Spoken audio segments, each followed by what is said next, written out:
Well, howdy, nearly senior citizen here. Greetings, boys, girls, and all of our non-binary friends, and welcome to this, another brand new day. Wherein, I've got a bit of a mess. I still got to clean up from moving my computer around and making room and cracking it open and putting stuff everywhere. I haven't found my bracelet yet. It's falling apart. I've got duct tape on it, but it was a gift from a subscriber / commenter, and it's awesome. So I'm gonna find it again. It's just over here on the hamster cage, and it'll be good. Thumbs up for that. And of course, little Ghost is fine. I would show you Ghost the hamster, but primarily Ghost is sleeping during the times that I'm recording. So I'm sorry. If he's ever awake when I'm recording, I will of course bring him up so that you can see him. He's really good. He's gotten, almost instantly got over being skittish of anything. Now I can just reach in and just pick him up. And when I pick him up, I don't grab. That's predator motion. So I scoop. I come in and I pick him up, and then I just put my fingers like this so that he won't slide. And then I just let him stay on my palm as I pick him up and move him that way. He never freaks out. It's awesome. Very, very good. Then he crawls around on me, sniffs my fingers, and it's awesome. Very, very cool. So he's active, he's fuzzy, and it's good. And if he's ever active when I'm recording, I will bring him out again. Amelia is in good shape. My apologies there. Voice box overloaded. Amelia, my kitty, is in good shape for her age. There have been times in the past she's gotten thin and scruffy. I don't know what was going on, but she's fat and sleek right now. Now, a couple months back, she had been fighting with something outside, got her ear bit, and it got badly infected. It cleared up, and she had lost all the fur on that ear, but the fur is growing back while she was fighting again the other day.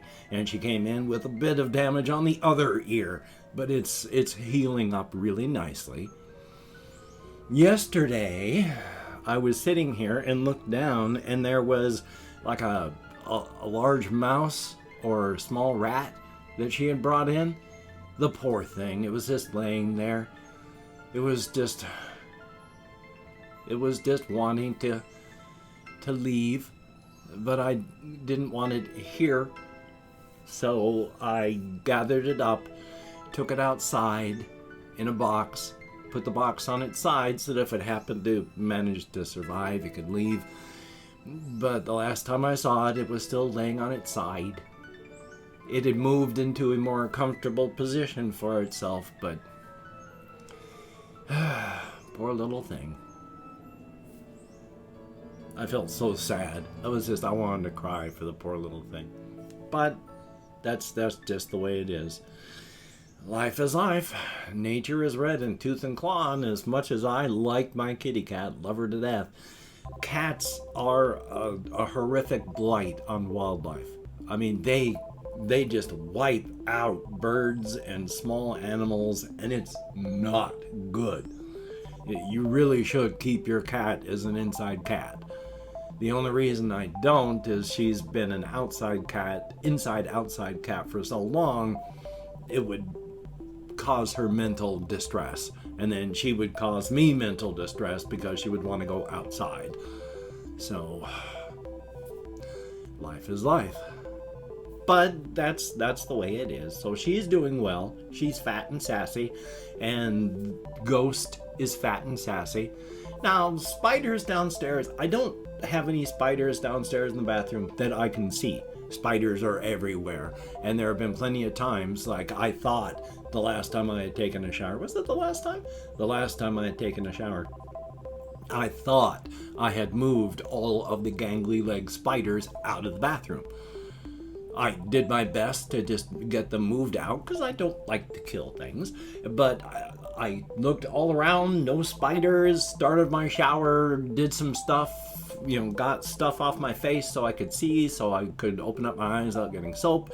Looked up, and there was a gangly leg spider up there in the corner going, oh, my web's getting all wet. And it's like, you weren't there before, so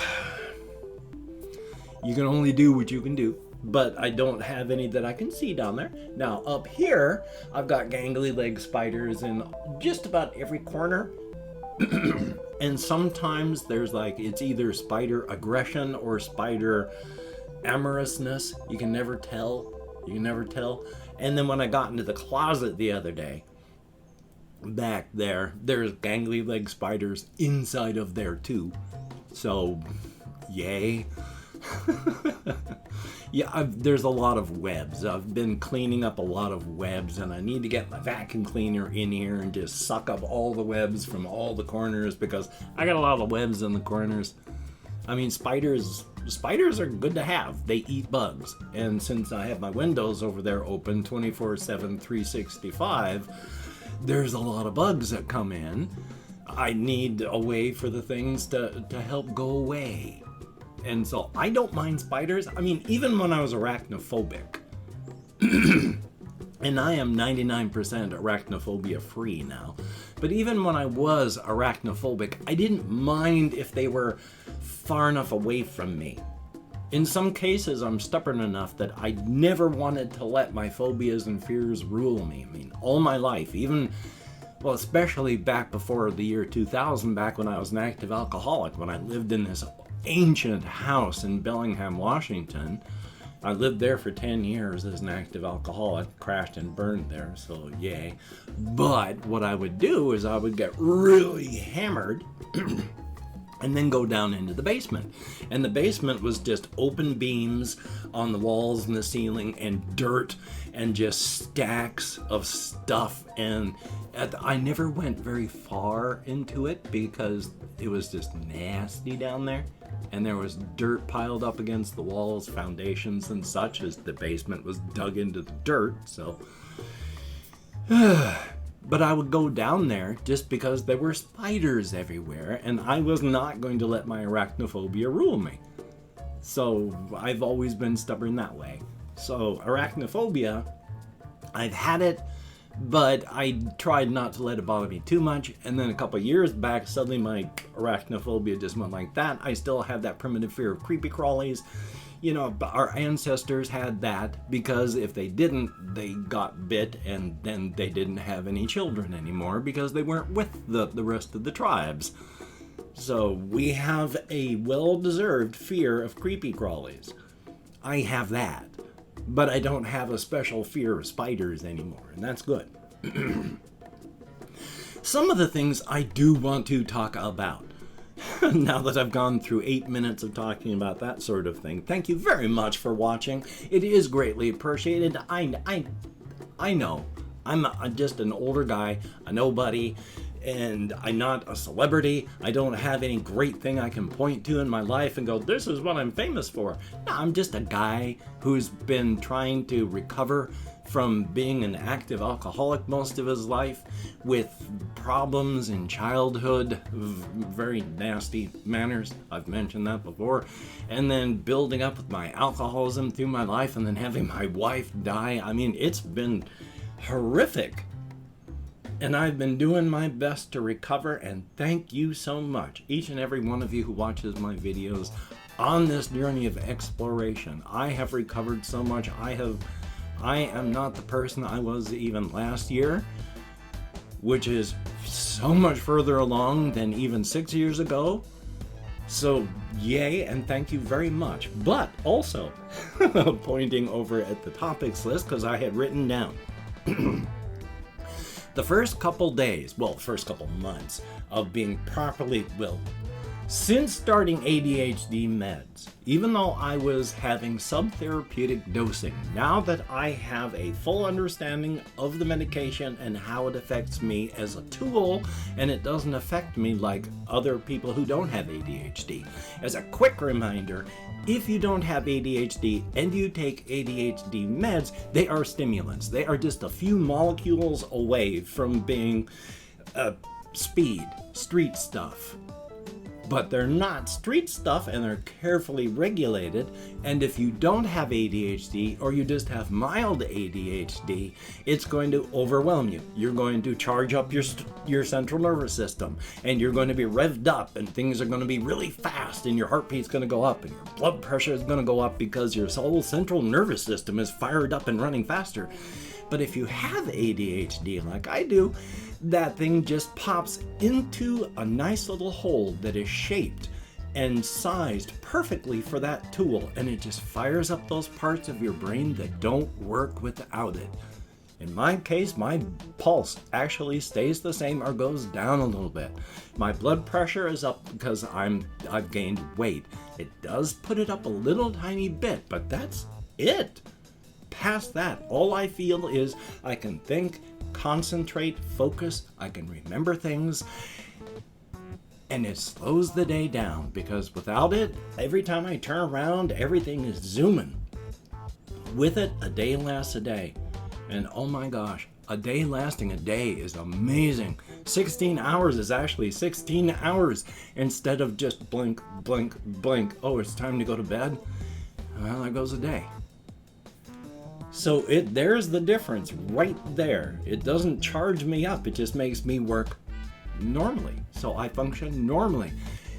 The thing is, of course, now that I know how the meds work, now that I am taking the meds, now that I am functioning normally, now that I've gone through the honeymoon period where I've been just enjoying functioning normally, I am a human being. We are excellent at normalizing things. This is why Germans back in World War II had no real major problems accepting all the way up to having factories with belching black smoke from burning people in them. Because it was slow steps that normalized it along the way. We are good at normalizing anything. I am normalizing, and have been, being normal. When I take my meds first thing in the morning, 5:30 is, by the time I get up at 5:30, I've been awake in bed. I'm just hurting and trying not to get up because it's too early. And by the time I physically wake up, half hour later, my brain has already started to function because the tool is slotted into place.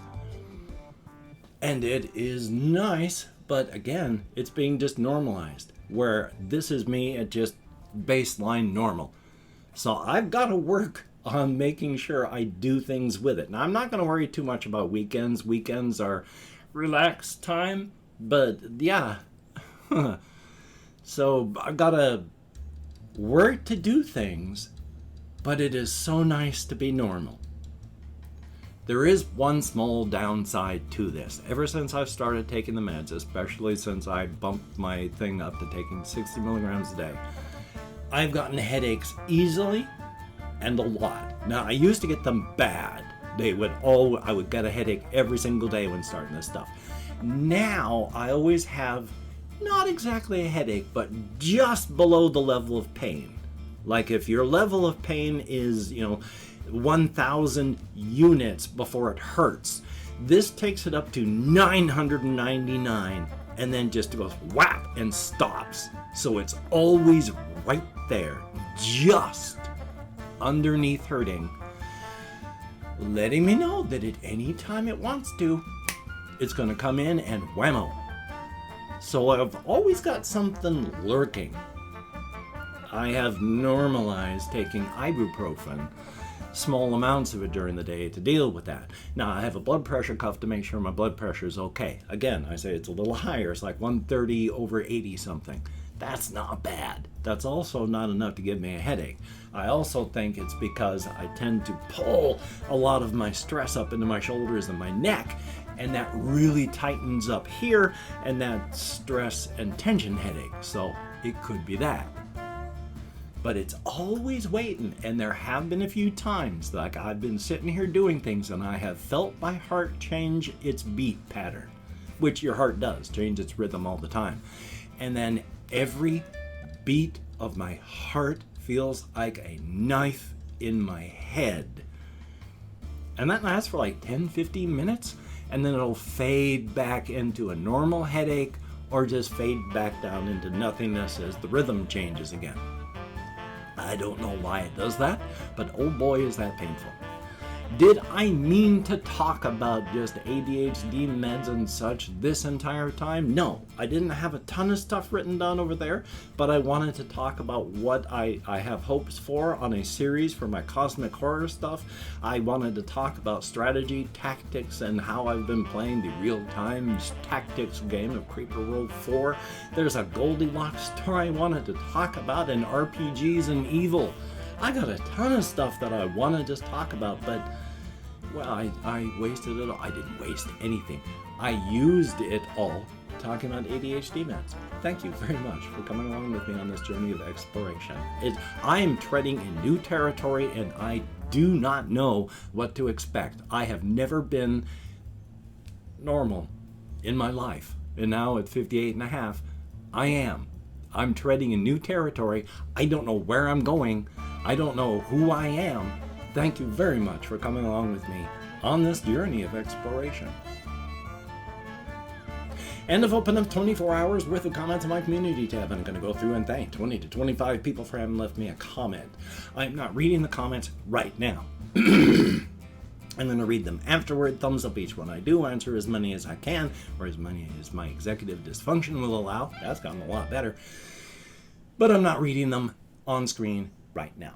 If I mispronounce your username, no disrespect is intended. I'm an American English speaker, and even though I count American Sign Language on the fingers of this hand with my depression, fibro, partially treated ADHD, and more, I am getting better, but I still have memory issues. Plus, I have cannabis use for chronic pain, and cannabis it does a number sometimes on your short-term memory.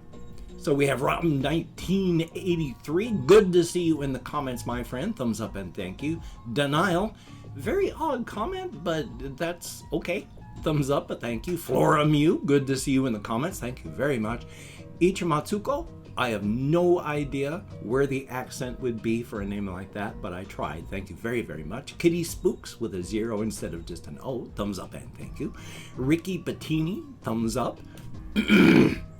And appreciated. Made in Canada, thumbs up and thank you. Good to see you in the comments. Nathan Douglas, thumbs up. The J Demon, greatly appreciated. Momoka_BE, thumbs up and thank you.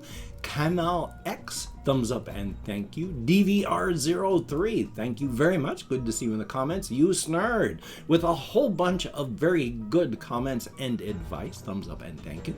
Dead Starhead, greatly appreciated. Sebastian Griesinger, thumbs up and thank you. And then we have Tall Dude 123, thumbs up and good to see you in the comments. Christopher Thomas, thumbs up. Dasarath, I have no idea how it's actually pronounced, but thank you very, very much.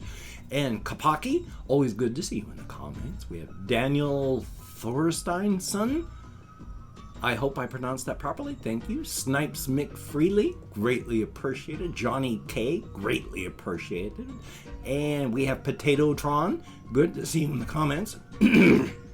And I'm going to be making a whole bunch of USB sticks for recovery here. Haven't done it yet. I need to get started. Tamer P, greatly appreciated. And Dewey Austin 3, thumbs up and thank you. Each and every one of you. You get me out of my head into the world, dealing with real people, if only a text, and it is appreciated to no end. Thumbs up and thank you so very, very much. If you could check out my various links down below, I have Twitter, Facebook, Patreon.com. If you could become a Patreon.com patron, like one of these beautiful and awesome people, that would be beautiful and awesome. Hopefully, I'm going to get the list updated today. I really hope so. Now that I've got everything up and running again and such, I should have time, so here's hoping. If you'd like to help me out without sending money through the patronage, I have a PayPal link down below. And if you'd like to help me out without sending money at all, I have an Amazon wish list link as well, where hopefully I will finally get it updated with things like Reptisand and hamster food and hamster bedding and cat food. If you could check it out, that would be awesome.